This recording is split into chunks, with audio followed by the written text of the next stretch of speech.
Hello guys, in today's video I'm gonna show you how to turn on post views on your account on TikTok. Easy and quick. First click on your profile, click on these three lines here, click settings and privacy, and here you will find privacy. Click on it, and here as you see you will find post views. Just click like this and click like this and it will be turned on.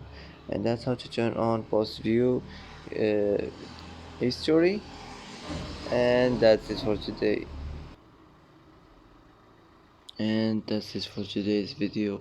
If you like this video, don't forget to like and don't forget to subscribe. And I hope this video is helpful for you, and thanks for watching till the end, and see you in the next video.